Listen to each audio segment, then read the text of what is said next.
Good morning everyone, कैसे हो आप सभी। आज के इस वीडियो में मैं आप सभी को क्लास 12 फिजिक्स का काफी मोस्ट इंपॉर्टेंट 50 सब्जेक्टिव क्वेश्चन कराने वाला हूं। और ये जितने सारे भी सब्जेक्टिव क्वेश्चन है ना, ये आपके ब्रिलियंट क्वेश्चन बैंक से लिए गए हैं, ठीक है। और मैं आपको बता रहा हूं, हमने 20 सब्जेक्टिव क्वेश्चन ऑलरेडी क्लियर कर रखा है इस सीरीज का, यानी कि जो हमारा सीरीज चल रहा है ना 50 सब्जेक्टिव क्वेश्चन का, जिसका हमने 20 ऑलरेडी क्लियर कर रखा है 2 वीडियो में, ठीक है। और ये आपका सीरीज का थर्ड वीडियो है, तीसरा वीडियो है, जिसमें हम लोग क्वेश्चन नंबर 21 यानी कि 21 नंबर क्वेश्चन से आज के इस वीडियो में स्टार्ट करने वाले हैं। सो आज का ये वीडियो आप सभी के लिए बहुत ही ज्यादा इंपॉर्टेंट होने वाला है। लेकिन मैं आपको एक चीज बता रहा हूं, आज के इस वीडियो में तो हम लोग 21 से स्टार्ट कर लेंगे, लेकिन इसके पहले वाले जो 20 इंपॉर्टेंट क्वेश्चन थे ना, जो सब्जेक्टिव क्वेश्चन आपके बनते हैं बोर्ड एग्जाम के लिए, वो जाके देख लेना भैया, नहीं तो फिर बहुत मार खाओगे। इस वीडियो को देख लेना आराम से, ठीक है। इस वीडियो को देख लो आराम से अभी, उसके बाद जाके उन दोनों वीडियो को कवर कर लेना। क्लियर है। बाकी आइए इस वीडियो को शुरू करते हैं 21 नंबर क्वेश्चन से। लेकिन एक रिक्वेस्ट मैं आप सभी से करना चाहूंगा कि अगर आप सभी ने अभी तक इस वीडियो को लाइक नहीं करा, कैसे बोलते हो यार, नहीं करा, कर लो यार। सब्सक्राइब नहीं करा, वो कर लिया, चलो ठीक है। तो फिर सब्सक्राइब करोगे ना, तो क्या होगा ना कि जो भी इंपॉर्टेंट क्वेश्चन, चाहे ऑब्जेक्टिव रहे, सब्जेक्टिव रहे, बिहार बोर्ड के जो भी एजुकेशन रिलेटेड अपडेट रहे, वो सबसे पहले आप तक पहुंचेगा। पहुंचेगा ना, पहुंचेगा मतलब प्लेन से नहीं पहुंचेगा, नोटिफिकेशन के थ्रू जाएगा। बाकी आइए इस वीडियो को शुरू करते हैं। So let's start. तो दोस्तों सबसे पहला क्वेश्चन है हमारा कि प्राथमिक इंद्रधनुष तथा द्वितीयक इंद्रधनुष में अंतर स्पष्ट करना है, यानी कि प्राइमरी रेनबो और सेकेंडरी रेनबो क्या होता है, इसके बारे में आपको बताने हैं। भैया 2-3 नॉर्मल अंतर बता देना, एग्जाम में हो जाओगे पास। अब पास इन द सेंस क्या, देखो यहाँ पे प्राथमिक इंद्रधनुष क्या होता है, ठीक है, और द्वितीयक इंद्रधनुष क्या होता है, इसके बारे में 2-3 अंतर आप बता दो नॉर्मल सी। जिसमें से पहला अंतर क्या है कि यह एक आंतरिक परावर्तन के कारण होता है। आंतरिक परावर्तन समझते हो, टोटल इंटरनल रिफ्लेक्शन, ठीक है, टोटल इंटरनल रिफ्लेक्शन, पूर्ण आंतरिक परावर्तन। तो प्राथमिक इंद्रधनुष में, ठीक है, प्राथमिक इंद्रधनुष में केवल एक बार आपका आंतरिक परावर्तन होता है। लेकिन अगर वही बात कर लीजिए द्वितीयक इंद्रधनुष की, तो इसमें भैया 2 बार आंतरिक परावर्तन होता है। तो प्राइमरी इन द सेंस, प्राथमिक का मतलब एक, ठीक है, प्राथमिक का मतलब पता चलता है नाम से ही एक, और द्वितीय का मतलब 2। तो समझ जाना, प्राथमिक में एक बार टोटल इंटरनल रिफ्लेक्शन होगा और सेकेंडरी में आपका 2 बार होगा। क्लियर है। दूसरा अंतर क्या है कि द्वितीयक इंद्रधनुष की अपेक्षा ज्यादा तीव्र होती है। जो आपका प्राथमिक इंद्रधनुष होता है ना, वो ज्यादा चमकीला होता है, किसके अपेक्षा, आपका द्वितीयक इंद्रधनुष की अपेक्षा, ठीक है। दूसरा क्या है, यह कम तीव्र होता है। तीव्र मतलब चमकना, ठीक है, चमकीला, ब्राइट, समझ रहे हो ना। तो द्वितीयक इंद्रधनुष कम होता है और उसके अपेक्षा प्राथमिक इंद्रधनुष जो होता है वो आपका ज्यादा चमकीला होता है, ठीक है। तीसरा अंतर क्या है कि रंगों का जो श्रेणी होता है वो स्पेक्ट्रम के रंगों की श्रेणी में होती है। लेकिन अगर बात कर लीजिए द्वितीयक इंद्रधनुष की, ठीक है, तो ये रंगों की श्रेणी के क्रम में नहीं होती है, यह श्रेणी क्रम में होती ही नहीं है, ठीक है। अगला क्या है भैया कि लाल रंग ऊपर तथा बैगनी नीचे होता है, ठीक है। लाल रंग ऊपर तथा बैगनी आपका नीचे होगा प्राथमिक इंद्रधनुष में, ठीक है। लेकिन सेकेंडरी में क्या होगा, द्वितीयक में क्या हो जाएगा, बैगनी रंग आपका ऊपर रहेगा, ठीक है, और लाल रंग आपका नीचे रहेगा। बाकी बीच में जो भी कलर रहेंगे वो तो रहेंगे ही, ठीक है। तो यही था आपका नॉर्मल अंतर प्राथमिक इंद्रधनुष और सेकेंडरी इंद्रधनुष के बीच में, ठीक है। अब बोलोगे भैया प्राथमिक बोल लो तो द्वितीयक बोलो, नहीं तो फिर प्राइमरी बोल लो तो सेकेंडरी बोलो, हिंदी इंग्लिश एक ही में मिक्स कर दे रहो। कंफ्यूज नहीं होने का, कोई भी चीज़ को समझो, क्लियर करके समझो, 100% क्लियर एकदम, ठीक है। कंफ्यूजन नहीं रहना चाहिए बिल्कुल भी। तो क्लियर हो गया प्राथमिक इंद्रधनुष द्वितीयक इंद्रधनुष में अंतर। अगर आपके एग्जाम में आए बस 2-3 अंतर लिख देना नॉर्मल सी, बाकी कोई दिक्कत नहीं, फुल मार्क्स मिल जाएगा आपको। आगे आ जाओ जी। पोलरॉइड क्या है, इसके 2 उपयोग को लिखे, काफी मोस्ट इंपॉर्टेंट क्वेश्चन। लेकिन ये जो सीरीज चल रहा है ना आपका 50 सब्जेक्टिव क्वेश्चन का, इसमें भैया मैं किसी को भी ज्यादा ये नहीं बोलूंगा कि ये ज्यादा क्वेश्चन आएगा, ये नहीं बोलूंगा कि भैया आने का चांसेस नहीं है, भैया सब आने के चांसेस है। बिकॉज ये सबके सब मोस्ट इंपॉर्टेंट, और ये इसको मोस्ट इंपॉर्टेंट कौन बनाता है, मैं प्रूफ दूंगा ना भैया क्यों मोस्ट इंपॉर्टेंट है। सारे के सारे पीवाई के क्वेश्चंस है, जो आपका बिहार बोर्ड है वो पीवाई के क्वेश्चंस को बार बार रिपीट करता है। दैट मीन्स कि यही सारे क्वेश्चन आने वाले हैं आपके बोर्ड एग्जाम में 2025 में, लिख के ले लो, ठीक है। बाकी अगला क्वेश्चन की ओर बढ़ते हैं। अगला क्वेश्चन क्या है कि पोलरॉइड क्या है, इसके 2 उपयोग लिखो है। तो आइए मैं आप सभी को बताता हूं कि पोलरॉइड एक्चुअल में होता क्या है। यह एक ऐसी युक्ति है, यह एक ऐसा सिस्टम है, ठीक है, जो अध्रुवित प्रकाश को ध्रुवित प्रकाश में बदल देता है, ठीक है।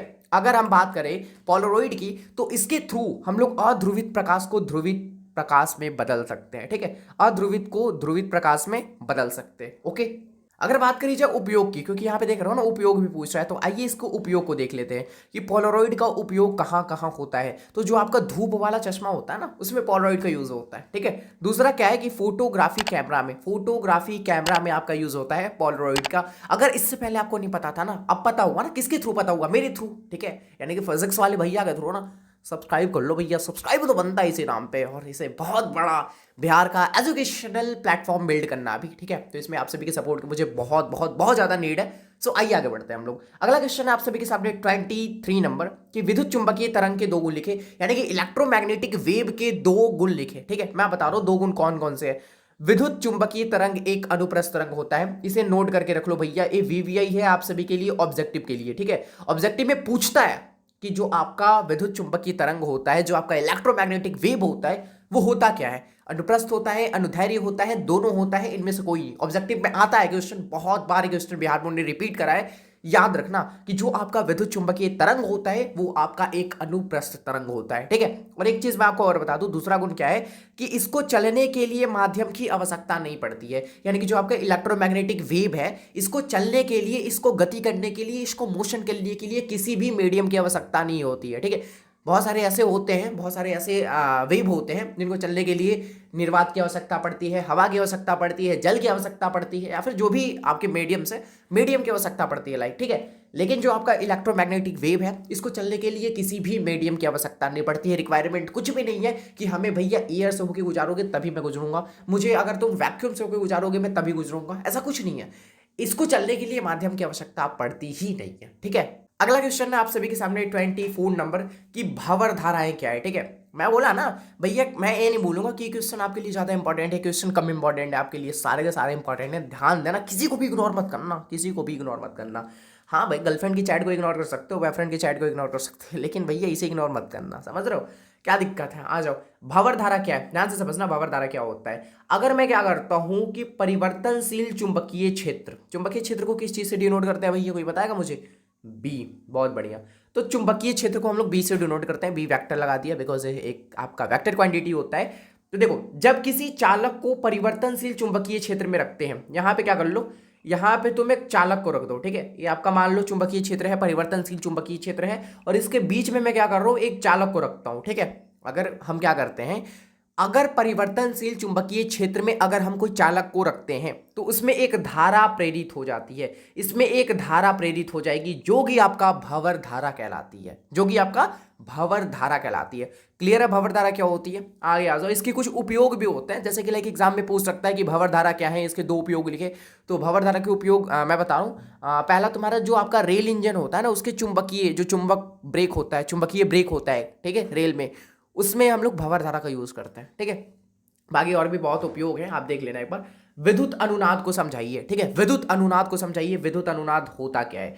विद्युत परिपथ में जब स्वाभाविक आवृत्ति आरोपित आवृत्ति के बराबर हो जाती है, ठीक है, कोई भी आपका इलेक्ट्रिक सर्किट है, कोई भी आपका विद्युत परिपथ है, वहां पे जो आपका एक्चुअल में पहले से आवृत्ति है वहां का, ठीक है, और उसके बाद अगर तुम उस पर जो आवृत्ति दे रहे हो, ठीक है, यानी कि मेरे कहने का मतलब समझो, जो आपका स्वाभाविक आवृत्ति है और ऊपर से जो आप आरोपित कर रहे हो आवृत्ति, उसके अगर बराबर हो जाता है तो ये घटना आपका विद्युत अनुनाद कहलाता है, ठीक है। नेक्स्ट क्वेश्चन है आप सभी के सामने 26 नंबर की प्रकाश के पूर्ण आंतरिक परावर्तन के लिए आवश्यक शर्तों को लिखे, यानी कि टोटल इंटरनल रिफ्लेक्शन के लिए जो आवश्यक शर्तें होते हैं उनको आप सभी को बताना है। तो चलो मैं आप सभी को बता रहा हूं, मान लो यहाँ पे हमारा कोई सतह है, ठीक है, ऊपर हमारा सघन माध्यम है, ऊपर हमारा सघन माध्यम है, नीचे हमारा विरल माध्यम है, ठीक है। और ये जो प्रकाश का पूर्ण आंतरिक परावर्तन का घटना है, ये जब प्रकाश की किरण सरल से विरल में जाएगी तभी पॉसिबल है भैया, विरल से सघन में ले जाओगे ना तब में पॉसिबल नहीं है, घटना नहीं होगी तब।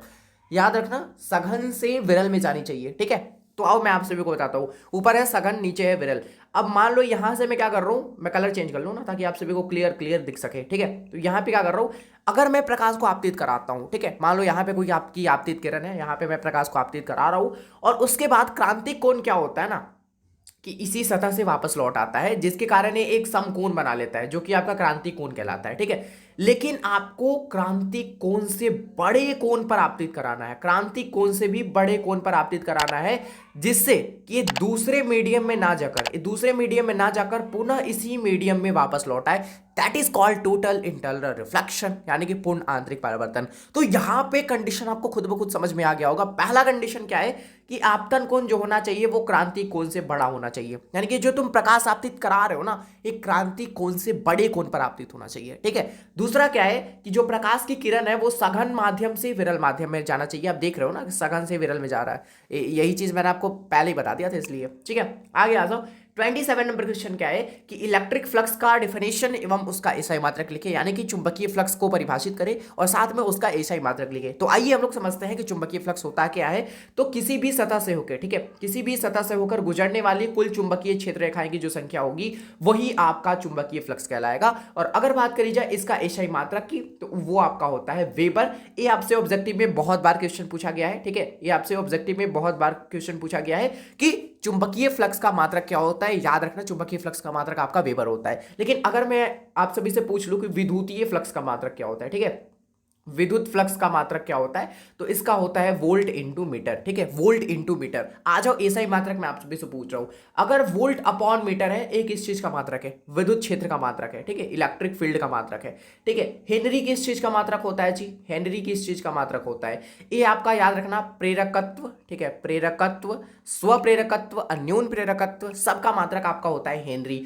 ओम किस चीज का मात्रक होता है, ओम किस चीज का मात्रक होता है, ये होता है तुम्हारा प्रतिरोध का, रेसिस्टेंस का। अब बताओ ओम इंटू सेंटीमीटर किस चीज का मात्रक होता है, ये तुम्हारा होता है प्रतिरोधकता का, ठीक है, रेसिस्टिविटी का। ओके जी, जब मुझे बताओ धारा घनत्व का ऐसा ही मात्रक क्या होता है, धारा घनत्व का ऐसा ही मात्रक क्या होता है। चलो मैं आपसे भी सच पूछ रहा हूँ सही से, तगड़ी तगड़ी तगड़ी तगड़ी क्या, क्योंकि ऐसा ही मात्रक इंपॉर्टेंट है ना भैया। तो इसका फॉर्मूला होता है जे बराबर आई अपॉन में ए, ठीक है। तो एम्पियर हो जाएगा, नीचे हो जाएगा मीटर स्क्वायर, एम्पियर अपॉन में मीटर स्क्वायर, आपका धारा घनत्व का ऐसा ही मात्रक। और पूछूं, और पूछूं, पहले क्लास को एंड कर लेते हैं, लास्ट में मैं पूछताछ करने वाला हूँ, ठीक है, तो रुकना लास्ट में थोड़ा। अगला क्वेश्चन 28 नंबर कि आभासी नमन क्या है। आभासी नमन क्या है भैया, ध्यान से समझना। 1 सेकंड भैया, स्क्रीनशॉट के लिए हो रहा है भैया, तुम ऊपर जाओ जाओ जाओ जाओ ऊपर जाओ जल्दी, हाँ ठीक है। आभासी नमन क्या होता है, किसी स्थान पर चुंबकीय याम्योत्तर तथा भौगोलिक याम्योत्तर के जो बीच का कोण होता है वो आपका आभासी नमन कहलाता है, ठीक है। किसी भी स्थान पर चुंबकीय याम्योत्तर, मान लो ये चुंबकीय याम्योत्तर है, तुम्हारा भौगोलिक याम्योत्तर है, इसके बीच में जो भी बनने वाला एंगल होगा दैट इज कॉल्ड आपका आभासी नमन कहलाएगा, ठीक है। नेक्स्ट क्वेश्चन है आप सभी के सामने 29 नंबर की लॉरेंट्ज बल क्या है, लॉरेंट्ज फोर्स क्या है। ध्यान से समझना, कोई दिक्कत नहीं होने वाली है। जब कोई आवेशित कण एक ऐसे क्षेत्र से गुजरता है, जैसे मान लो आवेशित कण मान लिया Q, ठीक है, एक ऐसे क्षेत्र से गुजरता है जहां पे तुम्हारा विद्युत क्षेत्र भी हो, जहां पे तुम्हारा चुंबकीय क्षेत्र भी हो, ठीक है, यानी कि जिसमें विद्युत क्षेत्र तथा चुंबकीय क्षेत्र दोनों होते हैं, ठीक है। कोई भी मान लो कोई आपका आवेशित कण Q है और एक ऐसे फील्ड में गति कर रहा है जहां पे तुम्हारा विद्युत क्षेत्र और चुंबकीय क्षेत्र दोनों अवेलेबल हो, ठीक है। तो इस सिचुएशन में जो यहाँ पे फोर्स लगेगा, ठीक है, इस सिचुएशन में जो आपका बल लगेगा प्लस Q चार्ज पे, ठीक है, तो वो बल, वो जो नेट फोर्स होगा, वो जो कुल आपका बल होगा that is called Lorentz force. समझ रहे हो, यही आपका लॉरेंज फोर्स का इक्वेशन हो गया यहाँ पे, ठीक है। और एक चीज मैं आपको बता रहा हूं, लॉरेंज बल में ध्यान देना, विद्युत क्षेत्र के कारण लगने वाला बल और चुंबकीय क्षेत्र के कारण लगने वाला बल, तो दोनों को अगर तुम जोड़ दोगे तो आपका लॉरेंज बल का इक्वेशन निकल जाएगा, ठीक है। क्योंकि लॉरेंज बल का डिफिनेशन भी यही कहता है ना कि अगर कोई आवेशित कण है, कोई ऐसे फील्ड में गति कर रहा हो जहां पे विद्युत क्षेत्र भी हो तुम्हारा और जहां पे चुंबकीय क्षेत्र भी हो, और दोनों के कारण इस पे जो बल लगेगा वही आपका कुल जो बल होगा ना वो आपका लॉरेंज बल कहलाता है, ठीक है। बाकी नेक्स्ट क्वेश्चन है 13 नंबर आप सभी के सामने, बायो सावर्ट का नियम क्या है। ये आपके क्वेश्चन होमवर्क के तौर पे, जैसा कि आप सभी को पता है कि मैं जितने सारे भी वीडियोस बनाता हूँ, चाहे वो ऑब्जेक्टिव का हो, सब्जेक्टिव का हो, हर एक वीडियोस में मैं आप सभी को कुछ ना कुछ होमवर्क के तौर पे देता हूँ, लाइक समझ रहे हो। तो एक क्वेश्चन आपको बना के लेके आना है घर से इन द सेंस कि आपको बनाना है, ठीक है, खुद से प्रैक्टिस करना है। और अगर आप नहीं बनाते हो तो फिर क्या दिक्कत है, मैं तो देख नहीं रहा, लेकिन अगर आप बना लेते हो तो खुद से सेटिस्फाई हो जाओगे कि हाँ मैंने पूरा वीडियो कंप्लीट भी कर लिया, होमवर्क भी बना लिया, कोई दिक्कत नहीं है, समझ रहे हो। फिर पूरा दिन आप आराम से एंजॉय कर सकते हो, कोई दिक्कत नहीं उसमें। एक क्वेश्चन आप सभी के सामने होमवर्क के तौर पे। बाकी थैंक यू सो मच आप सभी को यहाँ तक आने के लिए। बाकी मिलते हैं जल्दी के नेक्स्ट वीडियो में। बाकी पीडीएफ के लिए आप हमें व्हाट्सअप कर सकते हो। बाकी आज के इस वीडियो में इतना ही, नेक्स्ट वीडियो में मिलेंगे जल्दी की किसी नए वीडियो के साथ। तब तक के लिए आप सभी को be positive, keep doing, wish all the very best. Thank you so much आप सभी को, जय हिंद।